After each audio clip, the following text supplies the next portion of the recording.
How do you introduce a vehicle as iconic and as old as India's independence? Well, you can't. So let me present to you the all-new Land Rover Defender. Well, after producing more than 2 million vehicles since 1947, Land Rover decided to pull the plug off this iconic car in 2016, only to bring it back in a new avatar in 2019.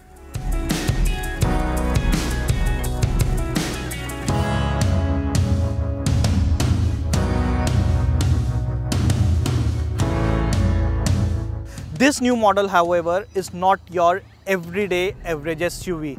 It's more than that. It's a car even James Bond would take out time to die for.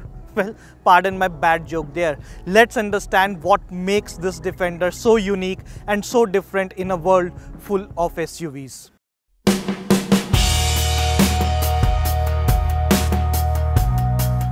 Among all the things that make the new Land Rover Defender so special is its lineage and the rich history. The production of the new model we know now as the Defender began in 1983, although the name Defender came into existence only in 1990. Historically, the Defender is based on the Land Rover Series 1, 2 and 3 models that were in the production since 1948. And were replaced with the Defender in 1983. After continuous production of 67 years, Defender project was stopped in 2016. The new model launched in 2019 is the first all-new model since previous gen model that was launched in 1983. The Land Rover Defender and its predecessors have been known as the OG go anywhere off-roading machines.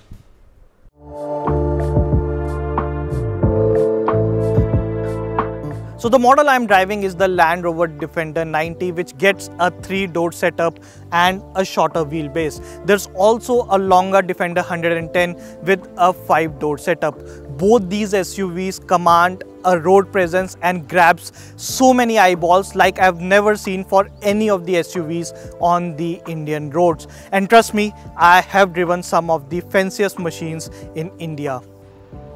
90 and 110 in the name indicates the wheelbase in inches. While the 5-door model justifies its size, the 90 looks like a bit of oddball, but that's only from the side angle.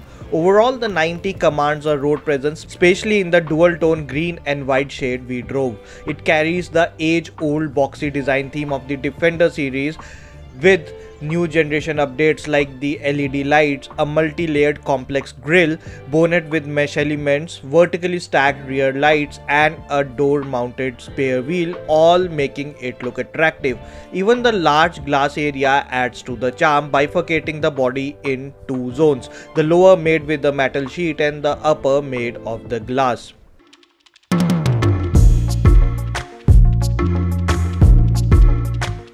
Inside the cabin, it's a whole different SUV together and nothing like a typical Land Rover, but more on the lines of the Range Rover, which is feature packed, attractive and spacious. What entices me even more is the fact that Land Rover has managed to give cabin a luxury appeal yet retaining the functional appeal with loads of practicality. Now, I've driven some of the biggest SUVs in the Indian market, but none could match the practicality of what Defender is offering. You get these large spaces everywhere inside the car. And if you are under the notion that this is a 3-door model and there wouldn't be a space at the back seat, you are wrong. If you sit behind, you'll realize that it is amply spacious for 3 full-grown adults. While the seats are super comfortable and spacious, the whole glass area I mentioned during the exteriors further elevates the sense of space inside the cabin.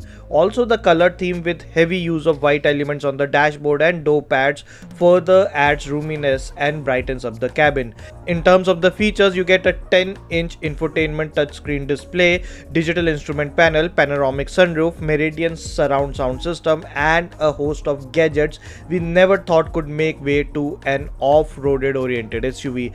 You also get a handful of cameras on the body that helps you not only in the city driving but are actually meant for off-roading with close-up view of the tires for easy maneuvering.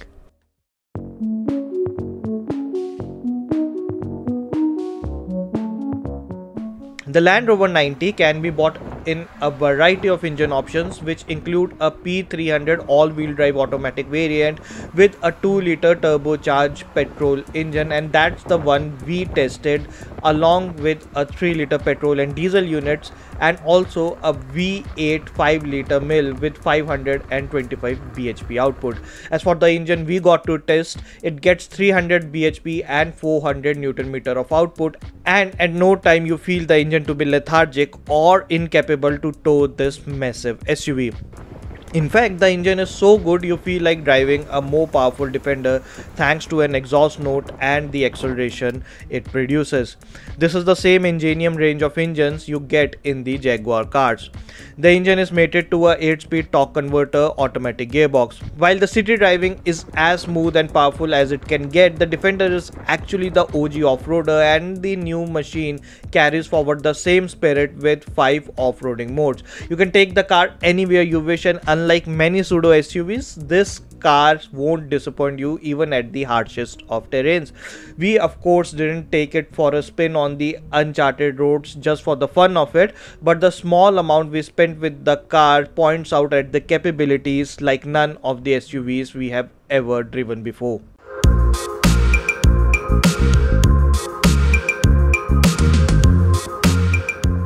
Lastly, talking about the pricing bit.